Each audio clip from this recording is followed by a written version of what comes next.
Hello and welcome to On Fire with Easwaran Rutnam live. I'm Easwaran Rutnam, and we are here to discuss some of the pressing issues in the country. This is, of course, a special live edition. And on the program with me today is a very prominent figure. He played a key role during the war in Sri Lanka. He also contested 2010 for the presidential elections. And he's very much in the spotlight these days with the elections coming up very soon. On the program today with me is Field Marshal, Member of Parliament, Sarath Fonseka. Welcome, Field Marshal. Thank you. So, Field Marshal, firstly, of course, before we start this conversation, I'd like to remind our viewers that you are watching this program on Facebook, on Instagram, on Twitter, and on Dailymirror.lk. If you would like to maybe give a comment or raise a question from our guest, you can do so by posing it as a comment on Facebook, on Twitter, or Instagram. We will, of course, select certain comments or questions, not take everything, of course. But you do have a chance to raise your questions from our guest on the program today. So, Field Marshal, I'd like to go to the hottest topic today with elections coming up. We heard the other day even President Ranil Wickremesinghe during your book launch saying that he feels that you have a lot to contribute in the days and years ahead. The most pressing question is Field Marshal Sarath Fonseka going to contest the upcoming presidential election? It's like this. At the moment, I am still a member of Samagijana Balawega. Legally, I am still the chairman of that party and organizer of the Kalani electorate, Kalaniya. So I have some legal issues pending, going on with the party and the party leadership. So the party position is at the moment the party leader will contest. But I have my reservations because I am not happy with the way certain things are happening in the party at the moment. So, and there are a lot of people who are requesting from me, not politicians, sometimes also the people in the civil society, to take a decision to contest for the presidential election. And because there is a faction of people in the country, especially the voting vote, who are not happy with the performance or the track record of some of the people who are supposed to be contesting. So there's a situation like that, very fluid situation in the country. So I am still on the fence, most probably, but I am not happy. I am repeating it again, the way the things are taking place in my party. But why are you sticking to your party? I mean, I know in Parliament as well, you were very critical. I am trying to do my service for the party members, those who voted for me until the last moment. So even yesterday I had the meeting. I summoned them to one of the hotels and had a meeting with them for about 250 people. So still they prefer to deal with me. So I also don't want to straight away abandon them. And I'm trying to take care of them until the last moment. But you're saying that these legal issues is what's actually holding you back from probably contesting at the election? The legal issues are created basically by the party and the party leader, because they created the background. Then I had no other option. I had to seek legal assistance. Right. That is how it all started.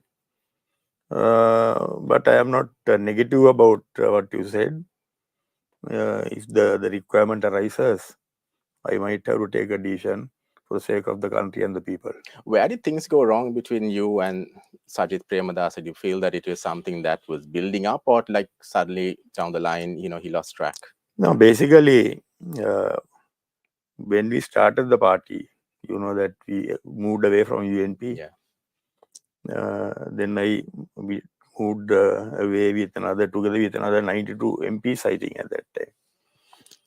So we thought the reason why we moved away from the UNP was the traditional political culture, what the UNP was moving forward, and the party leaders' attitudes. So when we moved away, I thought that we will be definitely going in a different direction. But now I realize that this party was moving in the same direction, same political culture, same practices. I don't see much of course, the UNP leadership had a lot of maturity. I must give the credit to him for that, because he's the one who brought me to politics also. Right. But this being a new party, I thought that we'll have to move fast forward and catch up and establish ourselves as a matured political outfit. But I didn't see that happening last 2 years, and people also kept a lot of hopes on us. They trusted us. They didn't trust us. They didn't expect us to move on the same direction like any other political party, doing traditional politics, the same political culture, which have ruined this country for the last so many years. So it's taking place in this party at the moment also. So this is how I had my reservations. But as Then the when he chairman, started you were taking, not... when he started, Yes. when he started taking in various people, some people had allegations against them for corruption. They were on the Vietmaga stage. And all those people are now like, as Mahinda Rajapaksa said, the salon is open for everybody. Right. So our own people are saying the same thing now. So anybody can come. When there are issues with the other party, they are allowed to come here. They are given prominence. They come and sit next to the party leader. And I am not happy about that type of situation. And you were never consulted when these especially decisions when were taken? the military officer was taken in, against whom there are a lot of allegations. They never even consulted me. They never even contacted me. So were your powers sort of curtailed at some point as chairman of the SJB? No, now, since we are having this conflict, now they don't even tell me anything. They don't invite me. Okay. Even when I attended one of the meetings in Mahara, in Gampa district, where I contested, and I came first in the election from our party. And the party leader had told them not to give me a speech. So when he is behaving like that, basically it should be the other way. Right. Even if I am reluctant to speak, he must invite me and say that forget the differences, patch up everything, and we will move forward together. Right. But it's not happening. So there's no attempt from the others in the party as well to try to sort of No, get basically, you. Easwaran, in this political field, you come across only very little gentlemen, Right. few limited gentlemen. If one is falling, there will be so many others who are clapping behind the scene to waiting to come and sit on your seat. That is what happened like in this party also. Right. So we can't expect others to stick their neck out to sort out my issues. Right. There will be many who are very happy about the issues I am facing now. But if you were saying that if there is a requirement that you would definitely consider the option available, that is to contest the election. As it is, I think there is a requirement within the politics of the country, because we have to take the country away from the traditional politics. That is the difference what people are asking during Aragale time and afterwards. So as it is, you can't see that there is any attempt being made to go for that difference what the people are asking. Right. So therefore, I think there is a duty ahead for me to stick my neck out and take the responsibilities, make some sacrifices if there is a requirement. You don't see Ranil Wickremesinghe as capable of maybe doing what these people in the Aragale were also calling for? You don't think that he can maybe take the country forward? No, as it is, as per my concerns, the present government headed by him, they are doing their best, all right. Right. But whether the outcome so far has been satisfactory is the question.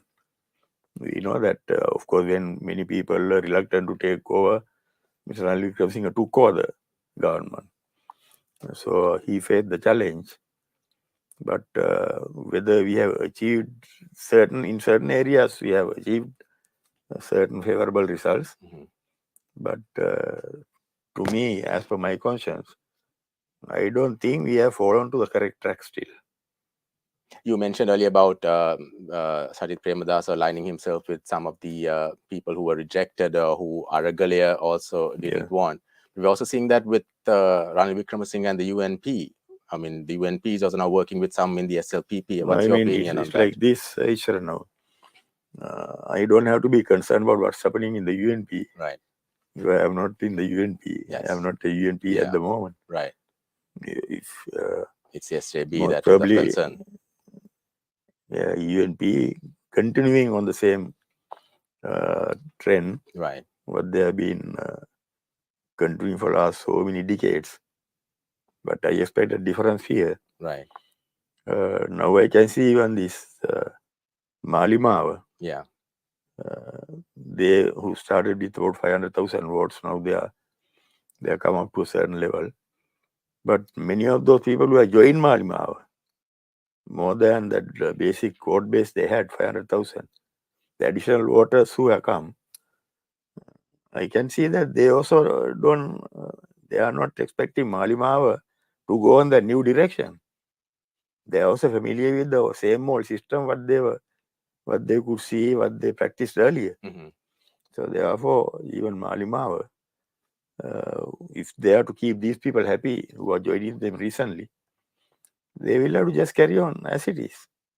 Even they might not be able to do the changes, what we are supposed to do for the sake of the country. So from the current candidates, I mean, at least those who we expect to be contesting, you don't see someone who is really capable of taking the country forward and bringing the change that the people have been fighting for.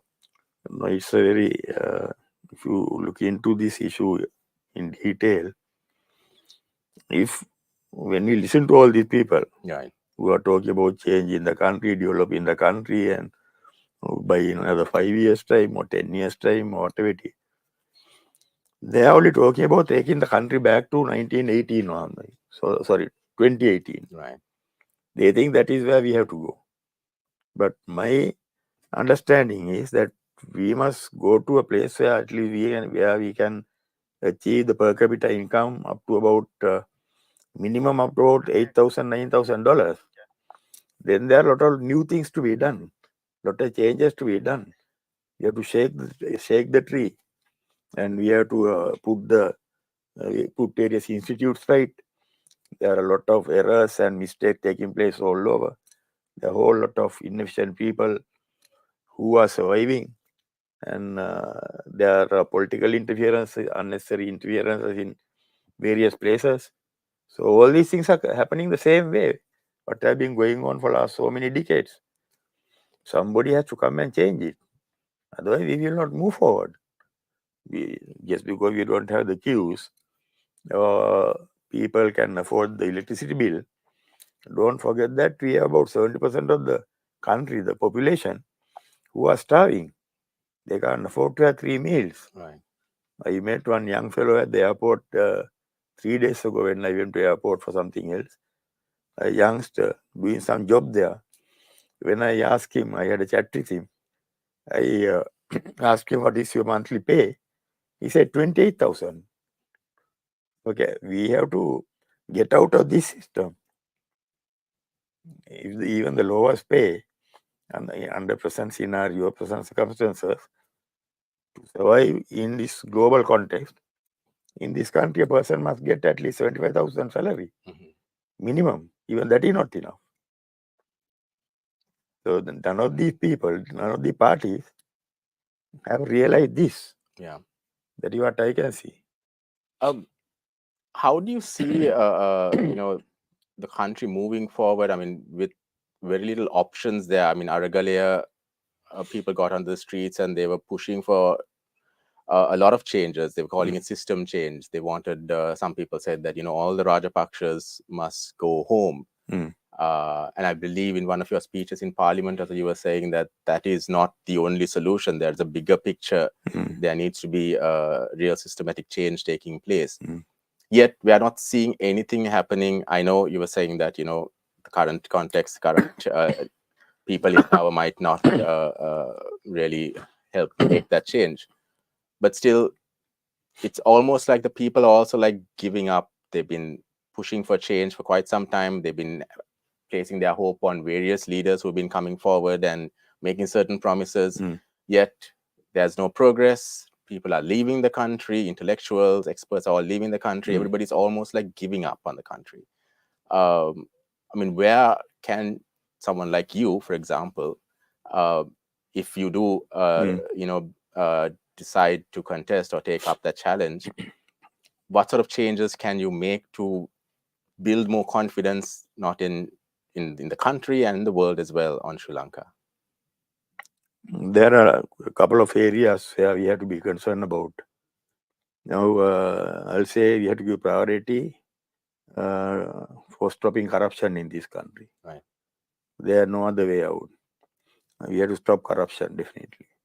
So we can't stop corruption just because we pass a couple of acts in the parliament, or we get told a couple of lawyers, and then we try to tell the country that is what is happening in my party also. I have a good team. About 6 lawyers have formed a team, so I will stop corruption with them. You can't stop corruption like that.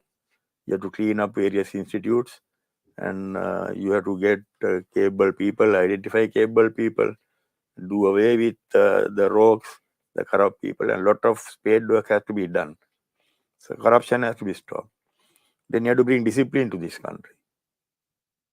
In this country, even up to now, people don't know how to drive on a highway. You see? Yeah. They drive on the highway as if they are driving on a gravel road, minor road somewhere. Right. So we can start from somewhere. We have to have discipline in this country. Then you have to be creative. We have enough resources in this country, natural resources. And if you look around in this country, I think this is a very nice place, good place for people to live. Because we are not short of anything. The sea, the rivers, and the fields, the mountains, the waterfalls, wildlife, jungles. We have everything in this small country. So, but in the world, there are places where there are none of these things available.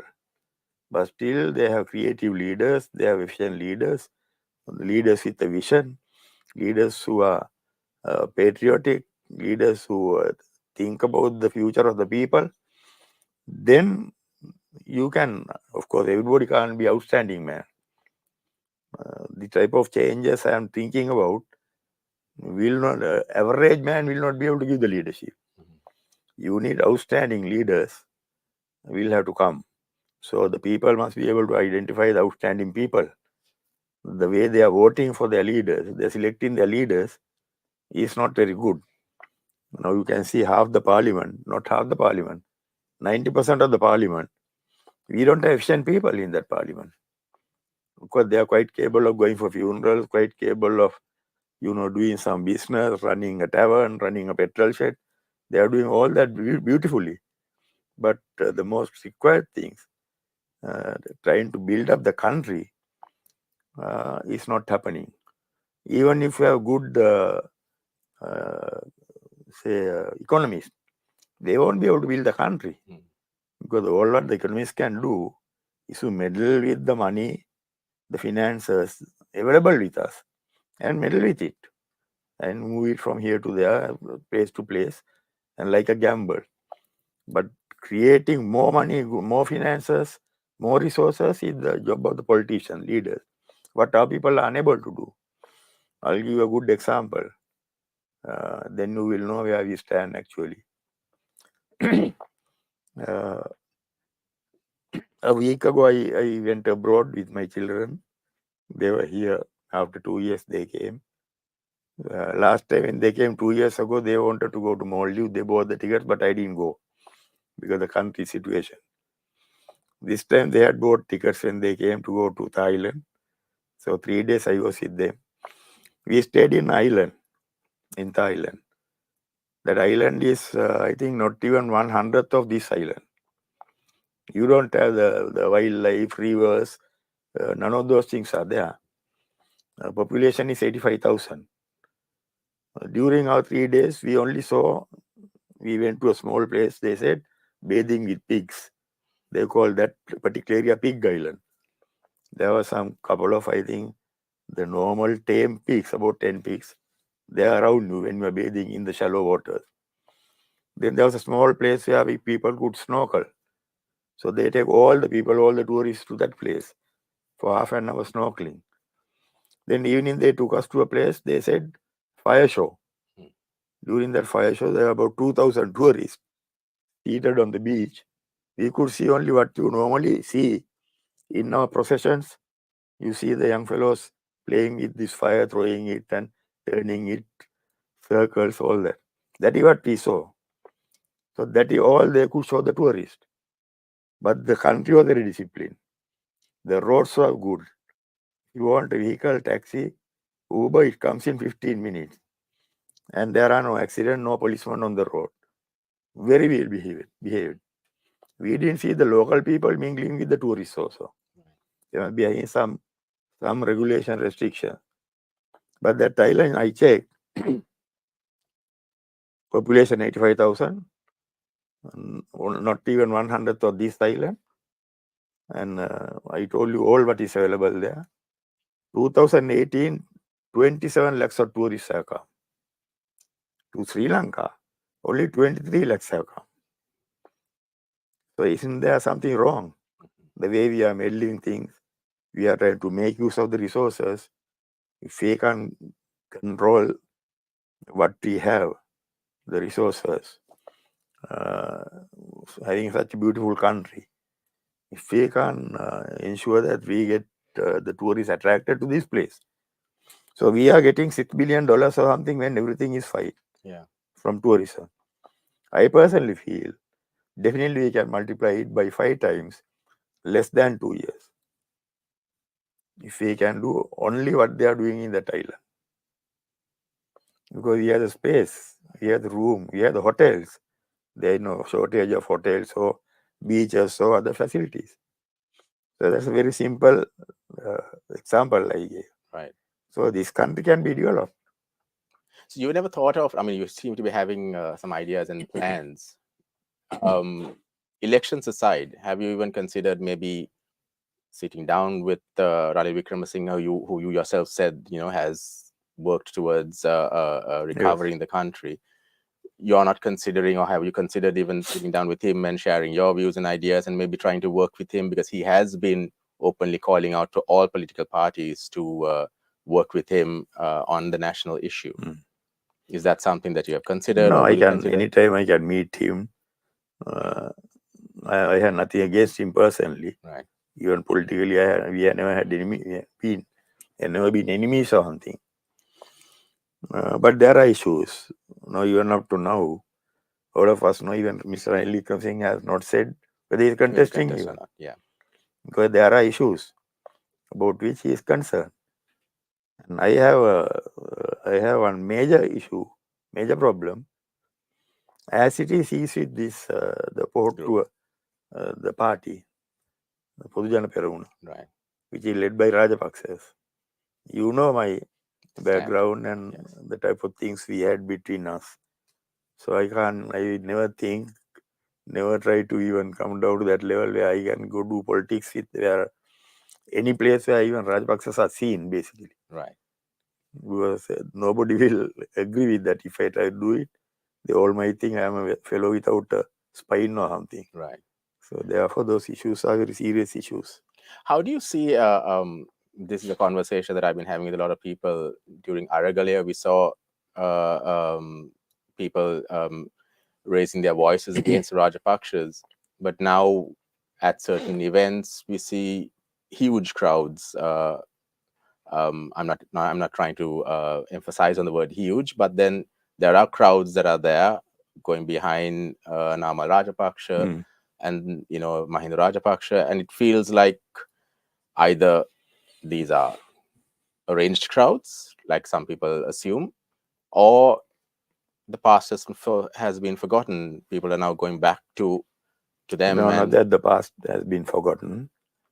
Of course, there's a weakness in our people, basically.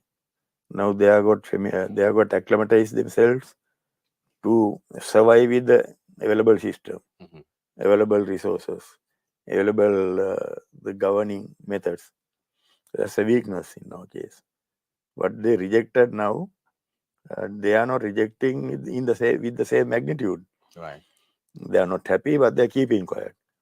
Then on the other hand, all these parties, including Pujana Peramuna, these parties have inherited what was there with the national level political parties which prevailed for last 40, 50 years. The same network, same membership, and same culture, all that have been inherited.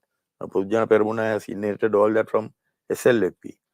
The same way SJB, Samakjana Balavege, inherited everything which was there in the UNP. So because of that, these parties, the major political parties, have got a vote base. Pujana Peramuna has about 25 lakhs of people in their vote base. SJB, what was there in the UNP earlier, that vote base is with the SJB, about 25 lakhs. So whatever these parties do, how much ever they mess up, those people, they are the people who are being called slaves these days. They are like slaves. They are not bothered about what their politicians are doing, whether they are messing up or whether they are doing the right thing. They will vote for them. That's a problem we are facing in the country. But as against that, we must have the majority of people in this country as floating voters. Then it is good for the country. But now it is the other way. Right. Majority of the people are almost like slaves for the parties. That is why they have people when they are still they are little reluctant to come out, but they are there. Right. They will vote for them, about 25 lakhs. So they have a chance of securing a large number of votes if at the next No, election. they will definitely have about vote base of 25 lakhs. If they are general election, they will definitely have members of parliament, at least minimum 60. Right. That will not be an issue. Even my party, whatever you do, about 50, 60 MPs will come. Right. That is of course very unfortunate. That should not be the case. So you're watching On Fire Live here on Daily Mirror, and just a reminder that this program is airing on Daily Mirror Facebook, on Instagram, on Twitter and YouTube, and on www.dailymirror.lk. We have not forgotten some of the questions that you want to also pose. I see some questions coming in on Facebook and Twitter. So we'll take a quick break and then raise some of the questions that you have for our guest, Field Marshal Sarath Fonseka.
Welcome back to On Fire Live here on Daily Mirror. Just a reminder that this program is being broadcast on Daily Mirror Facebook, on Twitter, Instagram, YouTube, and www.dailymirror.lk. Now, there have been a few questions that have been raised by our viewers. So I'd like to pick our first question. Field Marshal Sarath Fonseka, we've got a question from Vipulananda. And Vipulananda wants to know if there was a written agreement between you and the TNA in 2010, because the TNA, of course, did support you during that election. So his question is, was there an agreement between Sambandhan, the late Sambandhan, and you during the 2010 elections? Actually, Easwaran, we had about 2 rounds of talks where even Mr. Ranil Wickremesinghe was present. That election, even the JVP supported me. So everybody was aware of the talks and what we discussed. During those discussions, Mr. Sambandhan never wanted to put me under unnecessary pressure, or he never wanted to make any demands from me. But he expressed his confidence on me, because as against me, the Rajapaksa camp, they were racist, and they were trying to speak to the people in the south, to trying to instigate them and put them against the communities. So with me, that sort of thing was not happening. And in fact, even the outcome of that election, you could see about 100, I think about more than 140,000 people voted to me from the northern province. Soon after that, after 3 months, during the general election, only 50% of that was voted to TNA. So the Tamil people themselves, they had some confidence on me. Okay. And I was contesting only 6 months after the war. So during the war, how I handled issues, how I treated the civilians who came to our side, creeping through the jungles and all that. Then how I rescued 225,000 people who were almost like kept as hostages in this during the last period. Right. Pudukkudi, and in those areas, Mulli Vaikal. So I think the people had confidence of the way the army treated them, the people who came. We took care of them. We gave them medicine, food, clothing, everything. And I think they were happy the way we treated them. So therefore, most probably they had some confidence on me.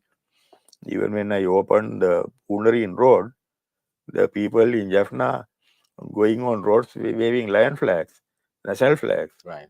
So likewise, they had nothing against me. And I think even people in the north, the war victory, certain politicians wouldn't have been very happy, whoever who advocated different agendas.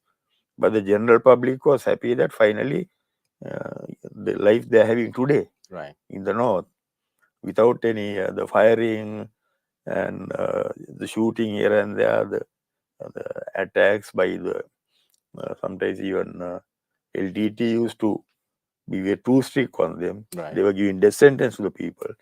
So now they are free of all those things.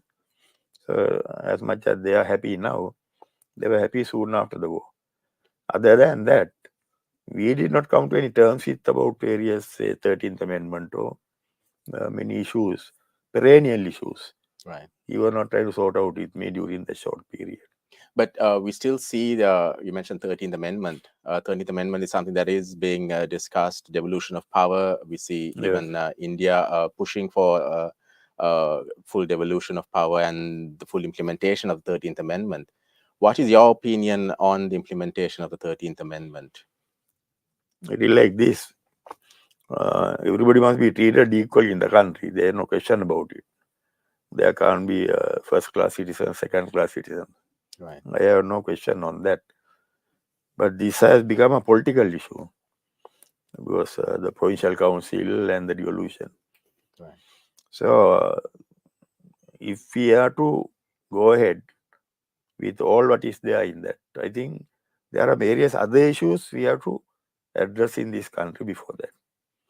Otherwise, what happens if a politician comes now? Some people go to Kilnochi and various areas and promise these days, right, I will implement the 13th Amendment. Yeah. That you get the political advantage, mileage. Right. But if you are doing it at the expense of the trust of the people in the south, whatever you do, finally, if the people in the south start suspecting them or some sort of suspicion, hatred, all that he created, by doing that, then final outcome will be not good for the country. But don't you not, think not good for the people who are there also. Right. But don't you think a political solution is long overdue? The Tamils have been pushing for this. Tamil political parties have been pushing for this for quite some time. And solution has to come. But before that, if you do it under correct circumstances, then there won't be any adverse the effects taking place. If you do it under correct, for example, if the economic issues are sorted out, You have to develop the country to a certain level where the people, everybody in the country, not only politicians, they start thinking differently. Then they will not be bothered about various the political the issues, the devolution and various issues. Nobody in the South also will protest. Right. So first develop the country to that level. The people start thinking equally, and they don't see different communities as enemies. Bring that background, the circumstances, create that circumstances. After that, do it. Otherwise, if again you give it, but after that again there is a mistrust and various things taking place, then in the long run, that will not do any good for the Sinhala or the Tamil people. Since you mentioned about the war and about people in the north, something else that we are also seeing right now being highlighted a lot in the Tamil media is the issue of disappearances. These families are still protesting, demanding answers. I mean, you were the army commander back then. You Yeah. probably know more than anybody else whether there were disappearances. Yes. What happened to these people? Were there? It was like this issue. Now, the LTT they were also conscripting the youths, especially they were taking children from orphanages and various places. Right. Very poor children they were taking into LTT. Then they were looking at them, feeding them, and then they were growing up. 30 years this was going on. So finally, many people in the LTT, who were especially those die-hard dedicated people who were there, I don't think they had any contacts with their families even. The families had lost contact with them altogether. So LTT also had the practice. If a cadre goes to war and die, Right. LTT will not react immediately to keep their parents or the relatives informed about his whereabouts and what happened to him and all that. So therefore, as far as the parents are concerned, the child is missing. Right. But actually, he may have died during fighting, because LTT had lost about 60,000 cadres altogether. Right. From the very inception. So as far as the parents and the relatives or the neighbors are concerned, the 60,000 may be missing. Right.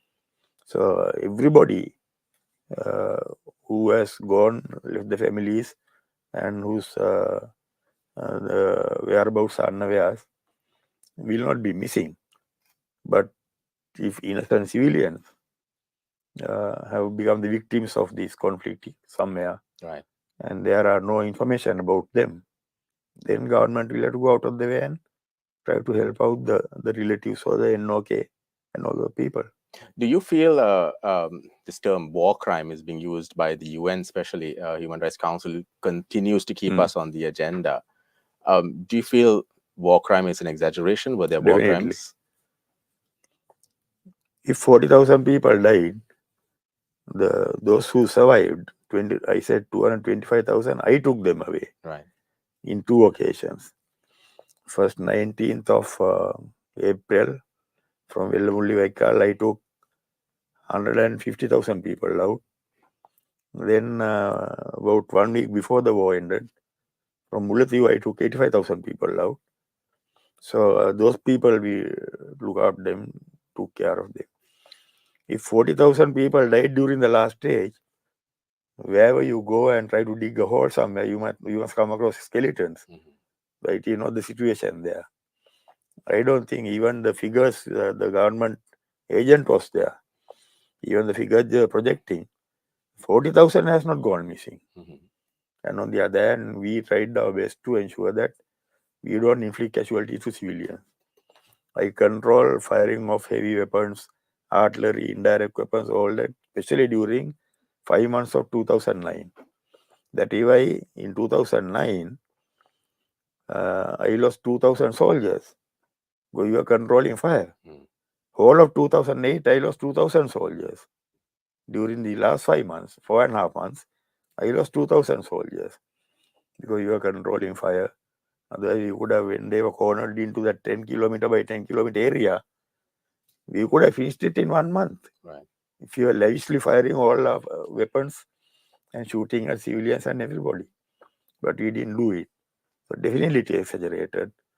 If that is a fact, then you must be able to go and wherever you dig, Right. you must come across graves. So you don't believe there may No, have been rogue elements in the army who committed certain crimes and that there would they have need to been an investigate? incident or two. I can't rule out. Right. But I have spoken in the parliament also once. I don't have to come out and repeat those things. Mm. Then more than doing justice, we'll be going to courts and coming back. Because somebody can go and file a case. But in parliament, I have mentioned twice. Right. There were a couple of incidents, but they were not during fighting the war. Okay.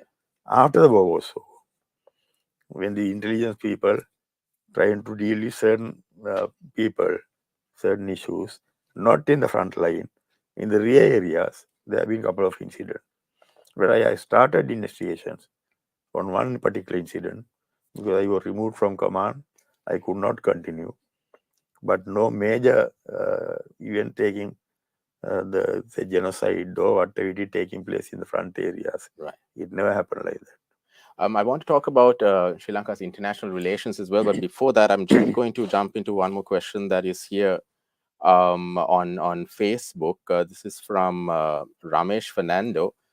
It's going back to your role in the SJB, and we've seen some news these days of the SJB trying to somehow remove you from your chairmanship. And Ramesh is asking, what is your plan for the future after the SJB removes you from your position in the party?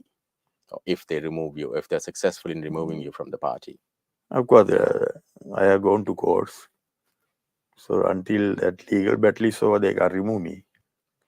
I saw in your single newspaper Sunday front page saying that they removed me and they'll be removing me.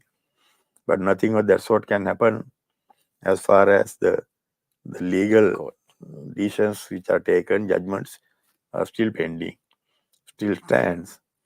So removing is out of question as it is. Unless I go out, I take a decision and I go out myself. Then, of course, my political future, I have decided from there onwards. Right. But as it is, I am not, as I said earlier, I am not happy the way things are happening there. And I am not waiting till they invite me again or something. Right. There's nothing like that. What is your take on I mean, there's, India has a lot of influence on Sri Lankan matters these days. The US has, China also has a big say. With the debt restructuring process, we've seen that involvement increasing. Firstly, are we overly dependent on these countries? Is there a need for us to depend on countries like India, the US, Japan? Yes, we need financial assistance, but I guess the concern by some quarters is that we are also being dictated to by countries like India and the US. What is your take on that? Now, if you talk about this debt restructuring issue, we have no choice. Right. The beggars are no choosers. Right. So as it is, we have to definitely seek assistance from these people, these countries. That is on one hand. Then the relationship with China, of course, we can't forget the fact that during the war, we totally relied on them. Right. Even India, because their internal political issues, they could not support us for the offensive action. There was certain assistance given to us in different ways, but not with offensive weapons and things like that. So all that we got from China, all right, we have to be grateful to them for that. But then the unlimited loans taken from China, the monies we have borrowed, and the way we have wasted them, and finally we are unable to survive now. We have become a bankrupt country. As far as those issues are concerned, how we have dealt with China, I don't agree with that. I don't appreciate. So there we have made a mistake. We must never make that mistake again. Then you ask about India, obviously our nearest neighbor, elder brother. Our relationship has gone, there have been strange situations here and there in the past. Of course, there was a stage where we gave the weapons to terrorists to attack the Indian army. So there have been situations like that, but now I think everything is fine. And now our relationship is very good. India assisted us in a huge way by giving us about, I think, $3 billion straight away to overcome day-to-day issues. Right. So I think we must maintain that relationship. There is no way we try to say that we don't want India to interfere. We don't. Now, as it is, we can't try to be uppish like that. India, our relationship with being the nearest neighbor, regional power, we have to give that due place to them. We have to maintain the relationship, even in future, even after maybe a couple of decades even, I think. We must ensure that we have the correct relationship with India. USA and other European countries, obviously they are stakeholders also on one hand about this restructuring and IMF and various issues. So, although I have not given visas by the Europe and the USA, Right. I have never had anything against them. Right. I think they are playing a major role in the world politics, the global politics. Even in the UN, they have a big say. So we have to give them due respect and give recognition. And I think I will personally look forward to maintain the same relationship, even to develop on that, basically, when time to come. Do you, we've seen reports, since we're speaking about India, we've seen reports of the LTTE trying to re-emerge in India, and we've seen some arrests taking place as well there. From your knowledge, from what you know of the LTTE, do you think that there is a chance of them regrouping and resuming their fight for a separate state in Sri Lanka? Of course, Mr. Prabhakaran started from nothing, basically. So you can't rule out a situation like that becoming reality again, maybe after 30, 40 years. Okay. So there will be parties interested. But India has, I think, although at some stage, because the strained relationship they had with Sri Lanka, they looked after the interest of LTT long ago at some stage. Right. But I think they realized the mistake they made because the LTT went out of control after that. They went to the extent of assassinating Rajiv Gandhi. So I don't think India will ever want to see that happening again. And also they will not want similar things taking place in Tamil Nadu. Right. As it is, Tamil Nadu peaceful. Right. So therefore, I think India will not leave room for that type of thing to take place from the Indian soil. Right. Definitely. But with the diaspora, some of these diaspora groups, the pro-LTT groups especially, still being active, and we see US reports saying that, they are still fundraising for LTT activities. Is that mean that that threat is still there? I mean, you say 30, 40 years, No, but maybe even soon. That is not good for the country. Those who are doing it must realize they are not doing anything good for the Tamil people here. Right. If they create a situation like that. On the other hand, to be fair by them, for them to survive there, they need some problem here. Right. Otherwise, their issues and their whatever their facilities they are getting, their accommodation, right, they will not be able to maintain. Right. So there are personal, individual interests like that also. Is national security, I know this is something that you've been speaking about earlier as well, about national security and maybe gaps in the system. Yes. Do you think that post 2019, after the Easter Sunday attacks, that those gaps have now been closed, or there is still an issue with our national security? I don't think we are doing correct, good job at the moment as far as security is concerned. After we won the war, people are having gala time here, carnival. Right.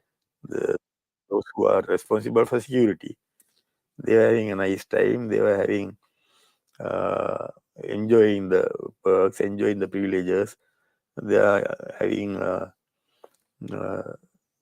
enough security and glamour and glory and all that. So finally, they knew without their knowledge, the real security situation was deteriorating. That is what happened during the PASCO time. Even now, the amount of effort we put at that time to put the system right, I don't see that's happening now.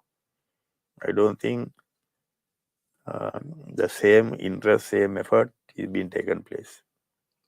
So there is a weakness in Much the system. more to be done. Okay. Nothing more to be done. So then even after the Easter Sunday attacks, I mean, there's a lot being said even about certain people who were involved in this, and that is not being pushed as well. I mean, maybe we can just go back to that whole issue there, like the Catholic Church has been pushing for the need to investigate this and to take action. Yes. Is there, do you feel that more can be done or should be done there as well? Do you feel that there is more information out there which is probably being ignored? Especially in a scenario like this, I think you might give priority for intelligence. Intelligence services still have to be modernized, and you can develop them. But I think our systems are still the same old systems, which have not been renewed or rejuvenated. So likewise, I think there are a lot of areas where we need improvement. Of course, even before the war, before we won the war, those who were handling security thought they were doing a superb job. Nobody knew that they were not doing their job. So even now there are weak areas. Those who are weak, those who are not doing their job, will never realize it. They must be thinking we are doing perfect. Right. But from my perspective, it is not the case. Unfortunately, we've run out of time. It's been almost an hour now for this live program, so we'll have to cut short. There's a lot that we can discuss, but hopefully we can have another discussion later on. Fonseka for joining us on the program. Thank you, sir. My pleasure. And thank you for joining us on this live program on Fire. Do stay tuned for more programs similar to this, and do follow us on Daily Mirror on social media and www.dailymirror.lk. Till next time, stay safe.